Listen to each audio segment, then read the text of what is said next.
कहो बोले तो भाग के इतना जंगल में आ गई निसु। हाँ कोनो देखी तो ना देखिए सोन ना देखिए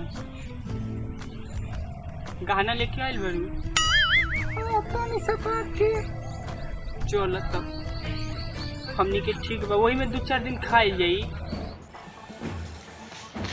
हाँ चल भोजन करी आज 5 दिन हो गल खोज कोई नहीं जंगल जंगल घूमता नहीं देखा सर कौन दे आधा होने जा सर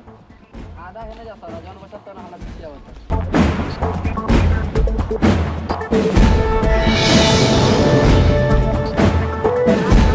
हो बोलो तार भैया देखियन सब तो लसार मोड़ियन सब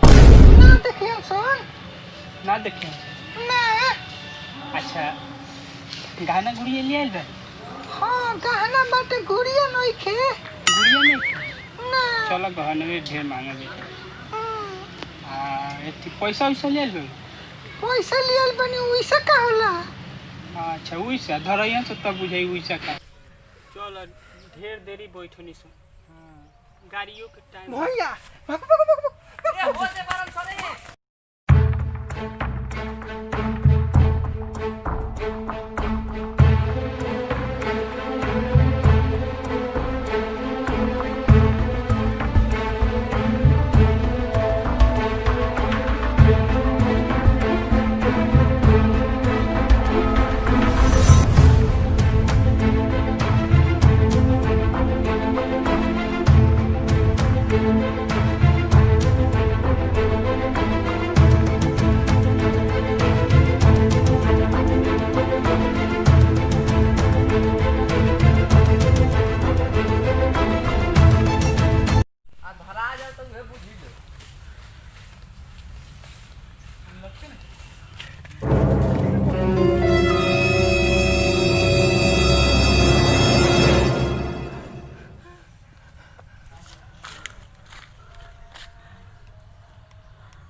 बाप रे तोर भाई हो रे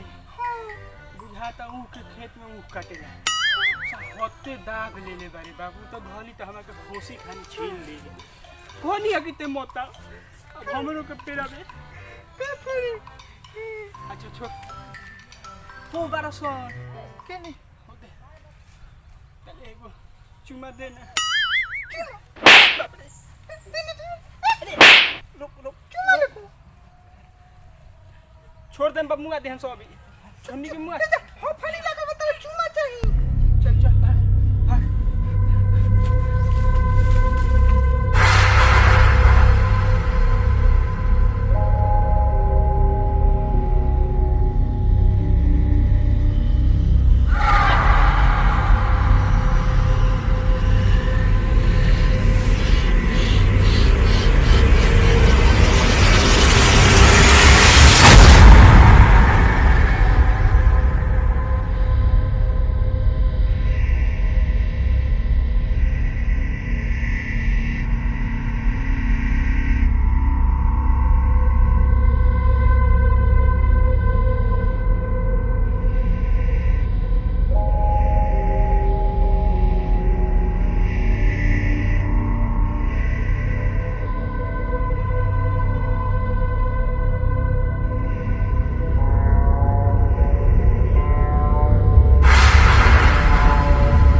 खून भी ले लेना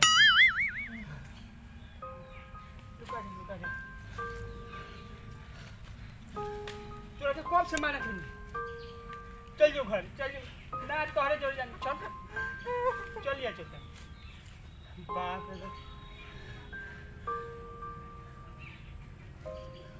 इन्हें को लोग सुने चल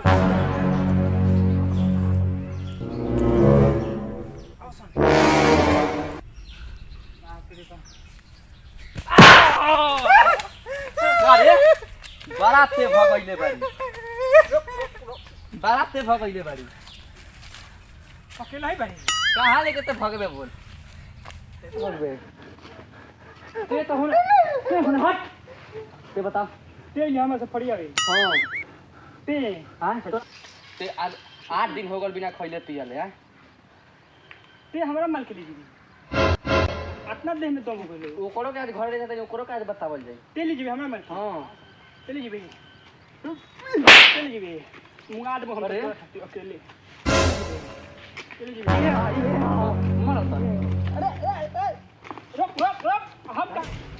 रुक कैसा ना रे सुन मेरे बात बात अरे बात सुन रे तोरा बोल एक के ले जाए अंदर लो हाँ ले जा लो तोर हिम्मत कितना भल लेके भागे के ले जा लो ऊ सब तो लेके भागली हम का भागली है है ना उहे हमरा के लेके भागली उड़े के भागल हियो हैं सबने तेरे बहकावला में भागल हियो मारा सका के ले जा अंदर लो मारा सा ते चल घरे हां तो तोरा